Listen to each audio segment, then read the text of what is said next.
शिव शिव शिव शिव शिव शिव शिव शिव शिव शिव शिव.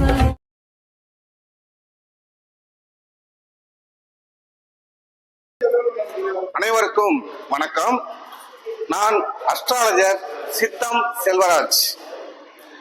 இன்னைக்கு நான் பேசக்கூடிய விஷயம் என்னன்னு பாத்தீங்கன்னா, லாட்டரி சீட்ல அதிகமா வருமானம் யாருக்கு வரும் அப்படின்றத பத்தி தான்.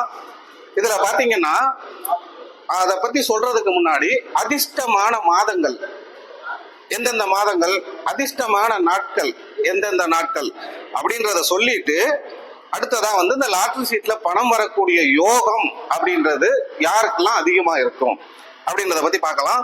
இந்த வீடியோவை முழுமையா பாருங்க. நான் இந்த விஷயத்தை பத்தி மட்டும் பேச போறதில்ல, வேற முக்கியமா உங்களுக்கு தேவையான முக்கியமான விஷயங்கள்லாம் இந்த வீடியோல எண்டுல இருக்கும். இப்போ பாத்தீங்கன்னா, ஒருத்தருக்கு அதிர்ஷ்டமான மாதம் அப்படின்றத எதை வச்சு கண்டுபிடிக்கலாம்? தானே எழுதுனீங்க. இப்போ உங்களுடைய ராசி, நட்சத்திரம், லக்னம் எதுவா வேணாலும் இருக்கலாம். உங்களுடைய ஜாதகத்துல குரு சுக்கிரன் ஒரு வீட்டுல இருப்பாங்க இல்லைங்களா? அந்த குருவுக்கும் சுக்கிரனுக்கும் 1, 5, 9 சூரிய பகவான் வரும்போது உங்களுக்கு அதிர்ஷ்டமான மாதமா இருக்கும். இப்போ உதாரணமா புரியுற மாதிரி சொல்லணும் அப்படின்னா, ஒரு சிம்ம லக்னத்தை போட்டுக்குங்க. குருவும் சுக்கிரனும் இங்க இருக்காருன்னு வச்சுக்கோங்க. அப்படிங்க இப்போ உதாரணமா, அதாவது உங்க ராசி, நட்சத்திரம், லக்னம் எதோ வேணாலும் இருக்கலாம். இது உதாரணத்துக்கு அந்த சிம்ம லக்னம் சொல்லியிருக்கேன். இப்போ உங்க ஜாதகத்துல குருவும் சுக்கிரனும் தனுசுல ஒன்னாவே இருக்காங்கன்னு வச்சுக்கோங்க. இப்போ சூரியன் இதுக்கு 1, 5, 9 வரணும்னா எப்படி வருவாரு? மார்கழி மாசம். மார்கழி மாசம் சூரியன் இருப்பார். அடுத்ததா சித்திரை மாசம், அதுக்கப்புறம் ஆவணி மாசம். உங்களுக்கு அதிர்ஷ்டமான மாதம் அப்படின்னா உங்களுடைய, இப்ப குரு சுக்கிரன் ஒன்னா சொல்லியிருக்கேன், இது வேற வேற ஸ்தானத்துல இருந்தாலும் சரி. உதாரணமா குரு மட்டும் இங்க இருக்காருன்னு வச்சுக்கோங்க, சுக்கிரன் இங்க இருக்காருன்னு வச்சுக்கோங்க. இப்ப இந்த குருவுக்கும் சுக்கிரனுக்கும் 1, 5, 9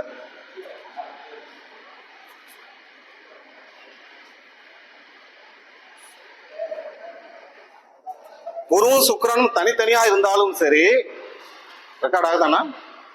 குருவும் சுக்கிரனும் தனித்தனியா இருந்தாலும் சரி, அல்லது உங்க ஜாதகத்துல ஒன்னா இருந்தாலும் சரி, அந்த குருவுக்கும் சுக்கிரனுக்கும் 1, 5, 9 சூரியன் கோச்சாரத்துல வரும்போது உங்களுக்கு அதிர்ஷ்டமான மாதமா இருக்கும். இது குரு சுக்கிரனுக்கு மட்டும் கிடையாது, லக்னாதிபதி நீங்க எந்த லக்னத்துல வேணாலும் பிறந்திருக்கலாம்.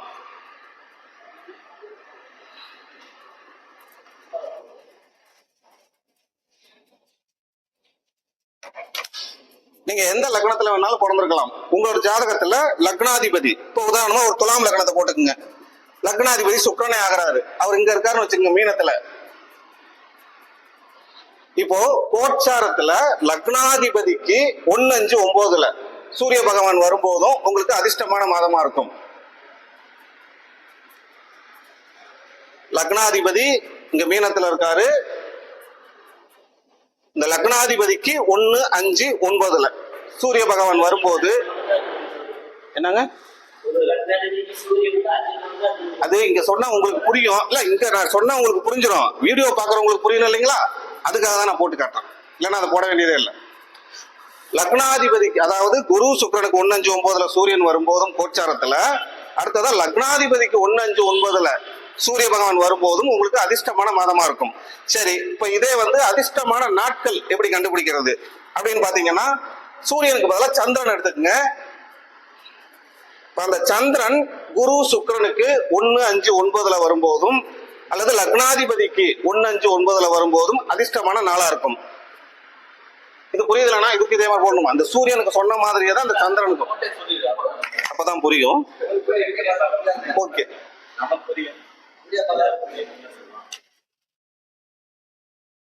உங்களுடைய ராசி, நட்சத்திரம், லக்னம் எதுவா வேணாலும் இருக்கலாம். உங்க ஜாதகத்துல குரு இங்க இருக்காருன்னு வச்சுக்கோங்க, உங்க ஜாதகத்துல சுக்கிரன் இங்க இருக்காருன்னு வச்சுக்கோங்க.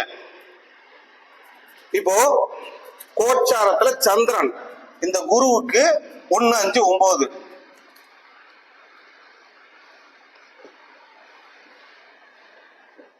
இப்போ உங்க ஜாதகத்துல குரு இங்க இருக்காருன்னா 1, 5, 9 சந்திரன் கோச்சாரத்துல வரும்போது உங்களுக்கு அதிர்ஷ்டமான நாளா இருக்கும். அல்லது சுக்கிரனுக்கு 1, 5, 9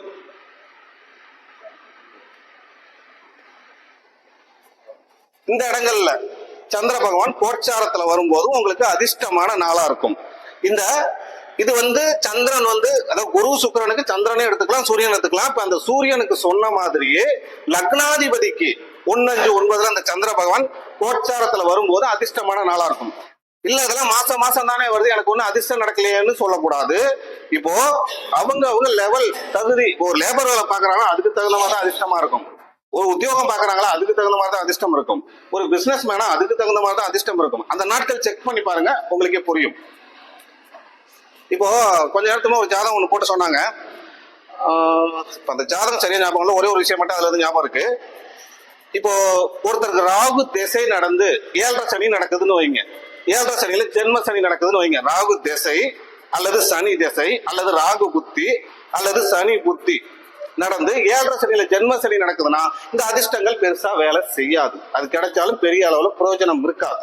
இல்ல எனக்கு இப்படித்தானே இருந்துச்சு, ஒண்ணுமே அதிர்ஷ்டம் கிடைக்கலையேன்னு நினைக்க கூடாது யாரும்.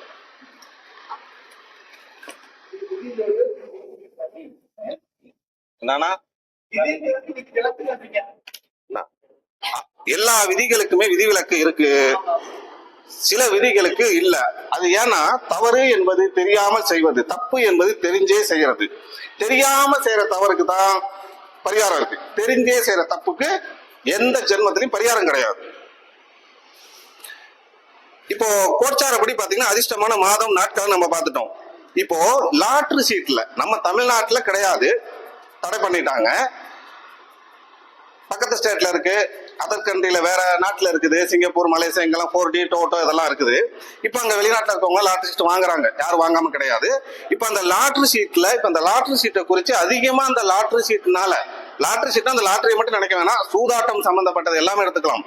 இப்போ குதிரை ரேஸ், சிங்கப்பூர்ல பாத்தீங்கன்னா கேசினோ, டோட்டோ, 4D இந்த மாதிரி சூதாட்டம் சார்ந்த, அப்புறம் ஆன்லைன் ரம்மி விளையாடுறது, இது எல்லாமே அந்த சூதாட்ட கணக்குல தான் வரும். இதுல யாருக்கு அதிகமா பணம் வரும் அப்படின்னு பாத்தீங்கன்னா, முக்கியமா இந்த பரிசு சீட்டுக்குன்னு பாத்தீங்கன்னா பாவகத்துல லக்னத்துக்கு 2, 5, 6, 9, 11. உதாரணமா ஒரு மேச லக்னத்தை வச்சுக்கோங்க. மேச லக்னத்துக்கு இது 2, 5, 5ஆம் பாவகம், 6ஆம் பாவகம், இது 9ஆம் பாவகம், இது 11ஆம் பாவகம். உதாரணத்துக்கு தான் மேச லக்னம் சொல்லியிருக்கேன். எந்த லக்னமா இருந்தாலும் சரி 2, 5, 6, 9, 11 இந்த பாவகம், அடுத்தது இந்த விருச்சிக ராசி, அதுக்கப்புறம் குரு சுக்கிரன் ரொம்ப முக்கியம். குரு சுக்கிரன், இந்த குரு சுக்கிரன் ஏன்னு பாருங்க, காலபுருஷ லக்னத்துக்கு அதான் எல்லாத்துக்குமே தெரியும். குரு தனக்காரகன், சுக்கிரன் காலபுருஷ லக்னத்துக்கு 2ஆம் அதிபதி.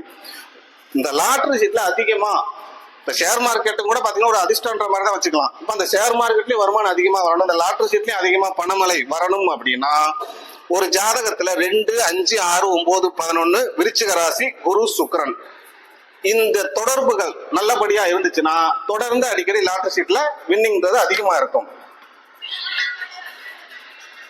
இப்போ இந்த லாட்டரி சீட்ல என்னென்ன ரூல்ஸ் இருந்தால் அதிகமான ஒரு லாட்டரி சீட் வின்னிங் வரும் அப்படின்னு பாத்தீங்கன்னா, ஒரு ஜாதகத்துல 3 கிரகம் உச்சமாகி அந்த 3 கிரகமுமே 2, 5, 6, 9, 11 இந்த ஸ்தானங்களோட சம்பந்தப்பட்டுருச்சுன்னா கண்டிப்பா லாட்டரி சீட்ல அதிகமான ஒரு வருமானம் வரும்.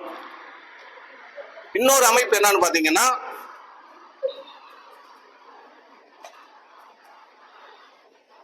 ஒரு ஜாதகத்துல 6, 8, 12ஆம் அதிபதிகள் 6, 8, 12லயே இருந்தாலும் சரி, அல்லது 6, 8, 12 ஒருத்தருக்கு ஒருத்தர் மாறி இருந்தாலும் சரி, அல்லது 3 பேரும் ஒன்னா சேர்ந்து 6 அல்லது 8 அல்லது 12ல இருந்தாலும் சரி, அதுவும் விபரீத ராஜயோகமாகி லாட்டரி சீட் யோகம் அதிகமா இருக்கும். அது புரியுற மாதிரி சொல்லணுமா, கடக லக்னத்தை எடுத்துக்கங்க. கடக லக்னம் 6ஆம் அதிபதி குரு, 8ஆம் அதிபதி சனி, 12ஆம் அதிபதி புதன். இப்போ இந்த 3 பேருமே 6 இப்படி இருந்தாலும் சரி, அப்படி இல்லைன்னா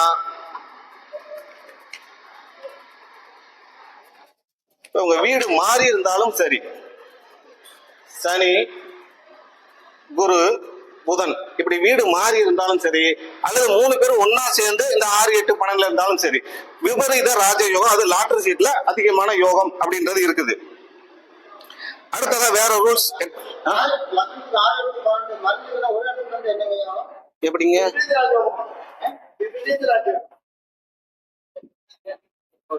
சொல்லுங்க.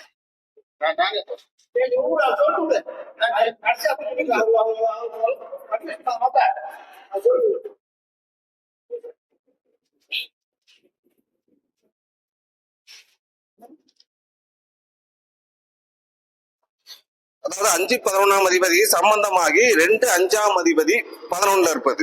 அதாவது 5 11ஆம் அதிபதியும் ஒருத்தருக்கு ஒருத்தர் சம்பந்தப்பட்டிருக்காங்க ஒரு ஜாதகத்துல. 2 5ஆம் அதிபதி 11ல இருந்தால் அதுவும் வந்து பாத்தீங்கன்னா லாட்டரி சீட் யோகம் அப்படின்றது அதிகமா இருக்கும். ராகு ஒருத்தருடைய ஜாதகத்துல 3 6 10 11ல இருந்து அது வந்து மேசம் ரிஷபம் கடகம் கன்னி மகரமா இருந்து குருவோட பார்வையில ராகு இருந்துச்சு அப்படின்னா அதுவும் பாத்தீங்கன்னா லாட்டரி சீட்டு யோகம் அப்படின்றது இருக்கு. பார்த்து சொல்றேன்னு நினைக்க வேணாம், பார்க்காம சொல்றது பெரிய விஷயம் கிடையாது. அது ஒரு சில விஷயங்கள் மிஸ் ஆயிரும். எல்லா விஷயமும் சொல்லணுன்றதுக்காக தான் பார்த்து சொல்றேன். இன்னொன்னு மிகப்பெரிய ஒரு லாட்டரி சீட்டு யோகம் என்னன்னு பாத்தீங்கன்னா, ராகு கேது இருந்த வீட்டு அதிபதிகள் ஒன்னா சேர்ந்து இருந்தாலும் சரி அல்லது வேற வேற ஸ்தானத்துல இருந்தாலும் சம்பந்தப்பட்டாங்கன்னா போதும். ராகு கேது இருக்கக்கூடிய வீட்டு அதிபதிகள் இப்ப புரியுற மாதிரி சொல்லணும்னா, எந்த லக்னமா வேணா இருக்கட்டும், ஒருத்தர் ராகு இங்க இருக்காருன்னு வச்சுக்கோங்க, கேது இங்க இருக்காருன்னு வச்சுக்கோங்க. இந்த வீட்டு அதிபதி யாரு? சுக்கிரன். இந்த வீட்டு அதிபதி சுக்கிரன். இந்த வீட்டு அதிபதி செவ்வாய். இந்த சுக்கிரனும் செவ்வாயும் எந்த ஸ்தானத்துல எந்த லக்னத்துல வேணாலும் பிறந்திருக்கட்டும், எங்க வேணாலும் சேர்ந்திருக்கட்டும், லாட்டரி சீட்டு யோகம் இருக்கு. இந்த மாதிரி எக்ஸ்ட்ரா ஒரு விஷயம் சொல்றேன். இந்த மாதிரி ராகு கேது இருந்து இந்த சுக்கிரன் செவ்வாய் எங்க சேர்ந்து இருந்தாலும் சரி, எந்த லக்னமா இருந்தாலும் சரி, இந்த சுக்கிர தசை சுக்கிர புத்தி, செவ்வாய் தசை செவ்வாய் புத்தி, ராகு தசை ராகு புத்தி, கேது தசை கேது புத்தி வாழ்க்கையில நல்லாவே இருக்கும். அந்த மற்ற கிரகங்கள் எது எப்படி இருந்தாலும் சரி, எப்படி இருந்தாலும் இதுல 2 திசையாவது வாழ்நாள்ல வந்துடும். இப்போ இது வந்து இவங்க இருக்கிற வீட்டு அதிபதிக்கு மட்டும் எடுத்துக்க வேண்டாம். உதாரணமா ராகு இங்க கிருத்திகை நட்சத்திரம் இருக்கு, சூரியன் நட்சத்திரத்துல இருக்காருன்னு வச்சுக்கோங்க. கேது இங்க வந்து சனியோட நட்சத்திரத்துல அனுசம் நட்சத்திரம் இருக்கு. இந்த நட்சத்திராதிபதி யாரு? சனி. இந்த நட்சத்திராதிபதி யாரு? சூரியன். இப்ப சூரியன் சனியும் உதாரணத்துக்கு இங்க போடுறேன், எங்க வேணாலும் சேர்ந்து இருக்கட்டும், சூரியன் சனி இவங்களுக்கு லாட்டரி சீட் யோகம் வாழ்க்கையில இருக்கு. ஒரு ராஜ யோகம் அப்படின்றது வாழ்நாள்ல கண்டிப்பா இருக்கு. அது முற்பகுதியில ஜெயிப்பாங்களா வாழ்க்கையில அல்லது பிற்பகுதியில ஜெயிப்பாங்களான்றது நடக்கக்கூடிய தசை புத்தியை பொறுத்து. இந்த மாதிரி இருந்தாலும் அதாவது இவங்க இருக்கக்கூடிய வீட்டு அதிபதி சேர்ந்து இருந்தாங்களா சேர்ந்து இல்லைன்னா இந்த 4 திசையும் நல்லா இருக்கும். ராகு சுக்கிரன் கேது செவ்வாய். இந்த சாராதிபதி இப்படி சேர்ந்து இருந்தாலும் இந்த ராகு திசை கேது திசை ராகு புத்தி கேது புத்தி, சூரிய திசை சூரிய புத்தி, சனி திசை சனி புத்தி வாழ்நாள்ல நல்லாவே இருக்கும். அந்த கிரகம் நீச்சமாவே இருந்தாலும் சரி, எவ்வளவு அஸ்தங்கமா இருந்தாலும் சரி, எவ்வளவு மோசமா இருந்தாலும் லக்னத்தோடைய பலத்தை பொறுத்து அவங்களுக்கு அந்த திசைகள் கண்டிப்பா நல்லா இருக்கும். அது புரிஞ்சுதானா?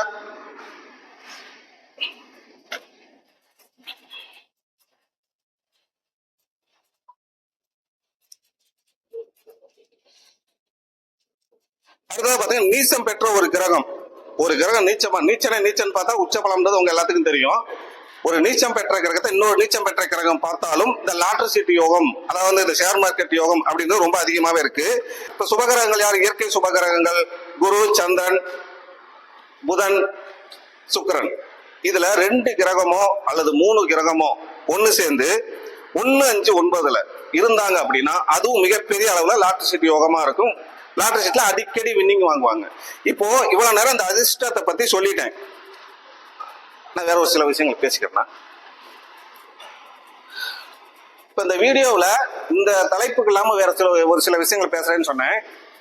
இப்போ இந்த கோச்சார பலன் அப்படின்னு பாத்தீங்கன்னா ராசிக்கு மட்டுமல்ல கிடையாதுங்க, லக்னத்துக்கும் உண்டு. இதை இப்ப நான் 2 விதமா சொல்றேன், புரிஞ்சுக்கோங்க. இனிமே வரப்போறத சொன்னா அது இனிமே செக் பண்ணி பார்த்தா நம்ம தெரிஞ்சுக்க முடியும். ஆல்ரெடி இருக்கிறத சுருக்கமா சொல்றேன், புரிஞ்சுக்கோங்க.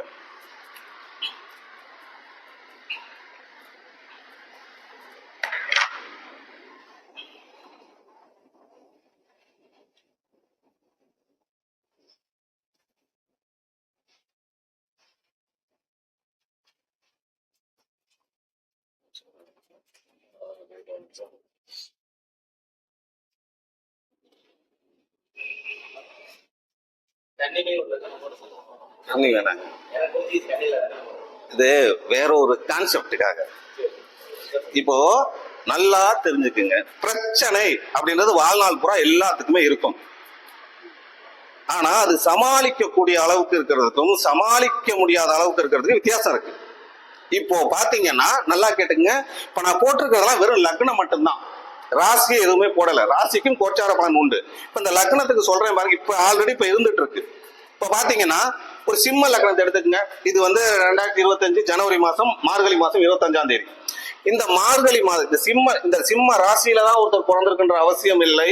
சிம்ம லக்னத்துல பிறந்திருந்தால் சூரியன் 5ஆம் பாவகத்துல போகும்போது கோச்சாரத்துல சமாளிக்க முடியாத அளவுக்கு ப்ராப்ளம், பிரச்சனை, சிக்கல்ன்றது ஒரு மனுஷனுக்கு இருக்கும். இது ராசியில தான் பிறக்கணுன்ற அவசியம் கிடையாது. லக்னத்தை பிறந்ததுனால இந்த பலன் சரியாவே இருக்கும். ஏங்க எந்திரிச்சு போறீங்க?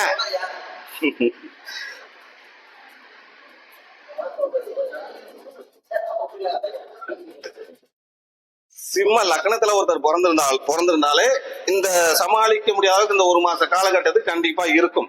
இது மாச கிரகத்தை சூரியனை சொல்லிட்டேன். இந்த விஷயத்தை ஏற்கனவே சொல்லியிருக்கேன். இப்ப லக்னத்துக்கும் கோச்சார பலன் சரியா இருக்கும் அப்படின்றதுக்காக இந்த பதிவு சொல்றேன்.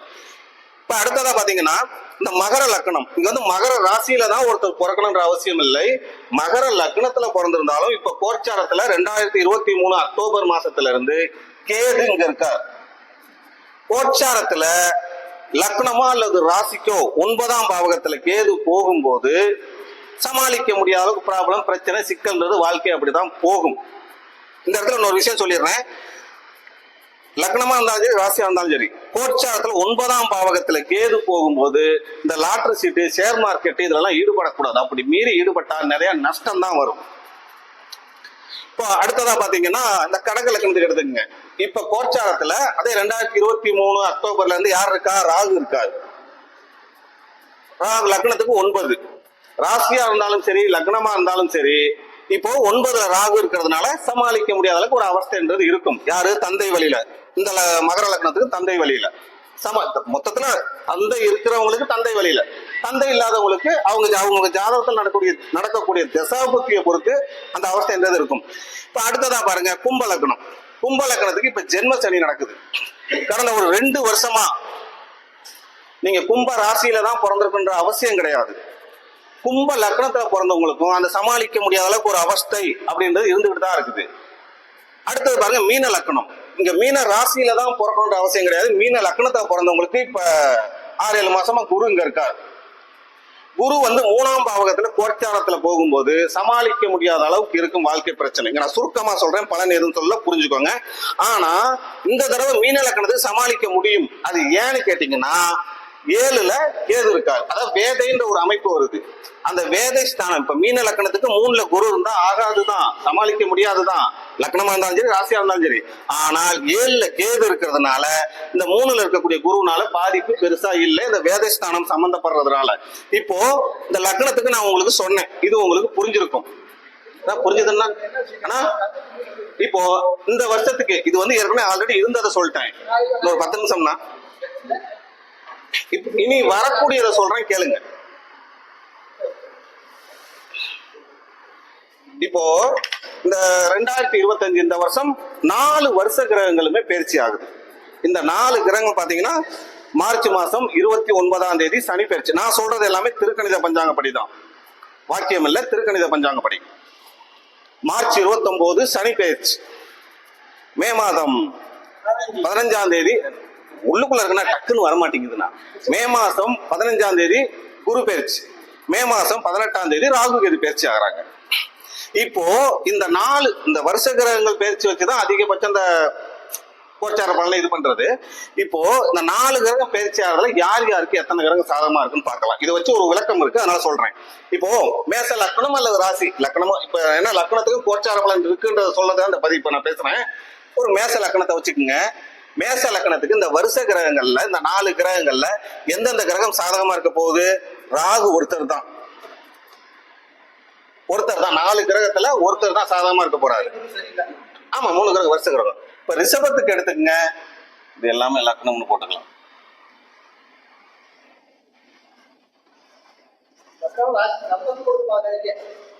சந்திரனுக்கு உண்டுன்னு சொல்லியாச்சு நான் ஆல்ரெடி. சரி, சந்திரனை போட்டலாமா?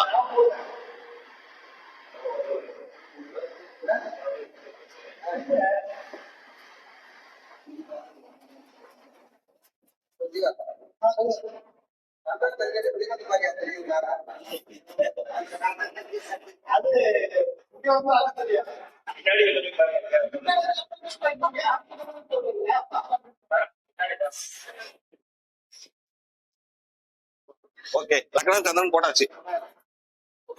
மேசம் ரிஷபம் தெரியுமில்ல, இது மேசம்.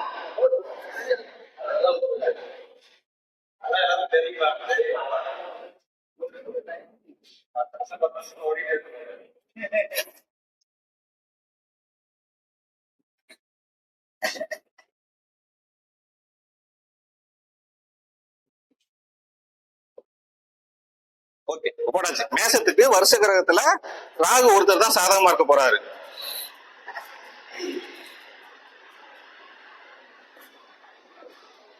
ரிஷபத்துக்கு பாத்தீங்கன்னா குரு சனி 2 பேரு, குரு சனி. மிதுனத்துக்கு பாத்தீங்கன்னா கேது ஒருத்தர் தான் சாதகமா இருக்க போறாரு. கடகத்துக்கு ஒருத்தருமே இல்ல வருஷ கிரகங்கள் சாதகமா. நான் பயிற்சி ஆனதுக்கு அப்புறம் சொல்றேன். எப்படிங்க 3, 6, 11 தாங்க சனிக்கு. 3, 6, 10, 11 தான் வச்சுக்கலாம். 9 அந்த அளவுக்கு வச்சுக்க முடியாது. கடகத்துக்கு ஒண்ணும் கிடையாது. சிம்மத்துக்கு பாத்தீங்கன்னா ஒருத்தர் தான் குரு. கன்னிக்கு பாத்தீங்கன்னா ஒருத்தர் ராகு மட்டும்தான். துலாமுக்கு பாத்தீங்கன்னா 4 பேருமே நல்லா இருக்காங்க. 4 பேருமே அது எப்படின்னு நான் சொல்றேன். விருச்சிகத்துக்கு பாத்தீங்கன்னா ஒருத்தருமே சரியில்லை, 0 விருச்சிகத்துக்கு. தனுசுக்கு பாத்தீங்கன்னா ராகு குரு 2 பேரு. மகரத்துக்கு பாத்தீங்கன்னா சனி ஒருத்தர் தான். குரு எப்படிங்க ஒரு 6ஆம் வீட்டுக்கு போயிருவாருங்க, ஒருத்தர் தான், 1 மார்க் தான். கும்பத்துக்கு பாத்தீங்கன்னா ஒருத்தர் தான், குரு மட்டும்தான். மீனத்துக்கு பாத்தீங்கன்னா கேது மட்டும்தான். இப்போ நல்லா கவனிங்க, லக்னம் ராசி 2க்குமே தான் இந்த பாயிண்ட். கடகத்துக்கு விருச்சிகத்துக்கு வருஷ கிரகம் ஒண்ணு கூட சாதகமா இல்ல. இப்ப 2025 இந்த மார்ச் மாசம் ஏப்ரல் மே முடிஞ்சதுக்கு அப்புறம் இந்த கிரகம் எல்லாம் பயிற்சி ஆன உடனே இந்த கடக விருச்சிக ராசிக்காரங்க இந்த உலகத்துல இல்லாமலா போயிட போறாங்க. தசா புத்தி நடக்கும். பாருங்க, தசா பலன்றது 25%, கோச்சார பலன்றது 25%, அந்தர பலன்றது 25%, கோச்சாரம் அப்படின்றது 25%, மொத்தம் 100%. இந்த 100% நல்லா இருந்தால் ஒரு மனுஷன் எந்த கவலை இல்லாம நிம்மதியா வாழலாம். 100% சரியில்லைன்னா அதை நீங்களே புரிஞ்சுக்கோங்க. ஏன்னா நான் நிறைய கெடுதல் சொல்றேன்னு சொல்றாங்க, அதை நீங்களே புரிஞ்சுக்கோங்க. இப்போ இந்த கடகத்துக்கும் விருச்சிகத்துக்கும் 0 தான் வந்திருக்குது. ஆனா துலாமுக்கு 4 வந்துருச்சு. இப்போ ராசிக்கு மட்டும்தான் கோச்சார பலன்னா, இப்ப லக்னத்துக்கு வந்து கோச்சார பலன் இல்ல அப்படின்னா, இப்ப கடக லக்னம் அல்லது கடக ராசிலே பிறந்திருக்காருன்னு வைங்க, அவங்களுக்கு ரொம்ப அவஸ்தைப்படுவாங்க கண்டிப்பா. இதே கடக ராசிக்கு அல்லது லக்னத்துக்கு சரியில்லைன்ட்டோம்.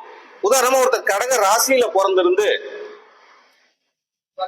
துலாம் லக்னத்துல பிறந்திருக்காருன்னு வைங்க, இவருக்கு நல்லாதான் இருக்கு போகுது. இதுக்கு உண்டான அவஸ்தைகள் இருக்கும், இல்லாம போகாது.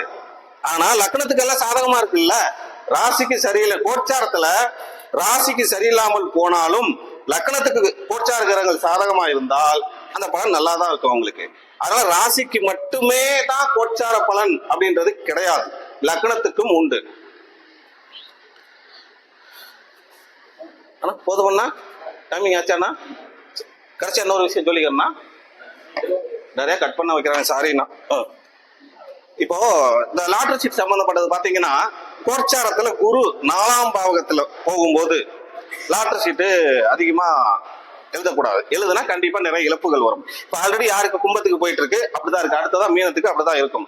அடுத்தது அதே மாதிரி கேதுவும் பாத்தீங்கன்னா 9ஆம் பாவகத்துல போகும்போது லாட்டரி சீட்டு எழுதக்கூடாது.